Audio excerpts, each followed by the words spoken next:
अध्यक्ष महोदय, मैं आपके ज़रिए मंत्री जी को कुछ आंकड़े सुनाना चाहता हूं, इस सदन को कुछ आंकड़े बताना चाहता हूं। मार्च 2020 547, अप्रैल 2020 651, मई 2020 437, इसके आगे के हर महीनों के आंकड़े 400, 500, 600, 2001 से 2020 34,200। ये अध्यक्ष महोदय, ये सिर्फ आंकड़े हैं।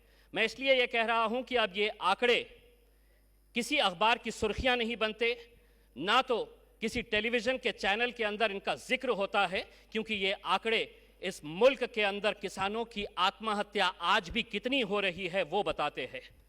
ये हमारे लिए, हम सब के लिए बड़े शर्म की बात है।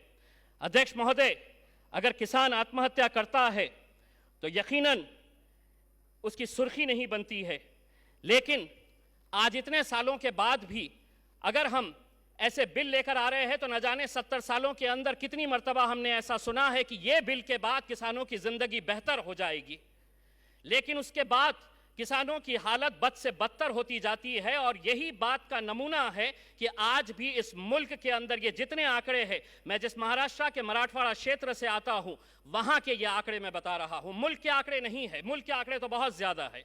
अध्यक्ष महोदय, मेरे महाराष्ट्र के अंदर आज किसान आंदोलन कर रहा है, ये प्याज का किसान है। मंत्री जी, वो कहता है ये प्याज मेरी है, मैंने पैदावार किया है इसे, आपने एक्सपोर्ट के ऊपर पाबंदी लगा दी है। क्या वजह है? महज किसान अगर 2 रुपये ज्यादा कमा रहा है एक्सपोर्ट के जरिए, उसे अगर 10 रुपये अपनी पैदावार के ऊपर ज्यादा मिल रहे हैं, तो क्यों सरकार ने इसके एक्सपोर्ट के ऊपर पाबंदी लगा दी है? और अगर आप उनके खिलाफ कानून लेकर आते हैं तो मैं सरकार से एक सवाल पूछना चाहता हूं कि आपके खिलाफ कौन कानून लेकर आएगा? जब कोरोना वायरस के दौरान इंटरनेशनल मार्केट के अंदर क्रूड ऑयल की कीमत $2, $3 प्रति बैरल हो गई थी, तो आपने पेट्रोल और डीजल के दाम नीचे नहीं किए थे, बल्कि धीरे धीरे बढ़ा दिए थे। अध्यक्ष महोदय, आज से 10 साल पहले मैं राजनीति में आने से पहले पत्रकार था। आपको याद होगा कि आज से 8-10 साल पहले प्याज की कीमत 50 रुपये से 60 रुपये तक की हो गई थी। हम उस वक्त जब किसानों के पास गए थे ये जानने के लिए कि किसानों को इसका कितना फायदा हुआ होगा, तो मंत्री जी, उस वक्त किसान की जो पैदावार थी प्याज की, उसकी कीमत उसे दी गई थी 12 रुपये से 15 रुपये, लेकिन मार्केट का रेट उस वक्त चलता था 55 रुपये से 65 रुपये तक प्याज की कीमत चली गई थी।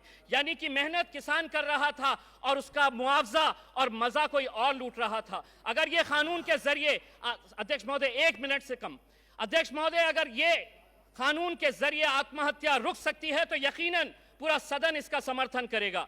अगर इस कानून के जरिए अगर किसानों की जिंदगी बेहतर हो सकती है तो पूरा सदन इसका समर्थन करेगा। लेकिन हम जानते हैं कि यह कानून महज अपनी पीठ थपथपाने के लिए सरकार लेकर आ रही है, इसीलिए सरकार को एक और झूठ बोलने के लिए मैं बहुत बहुत मुबारकबाद पेश करता हूं।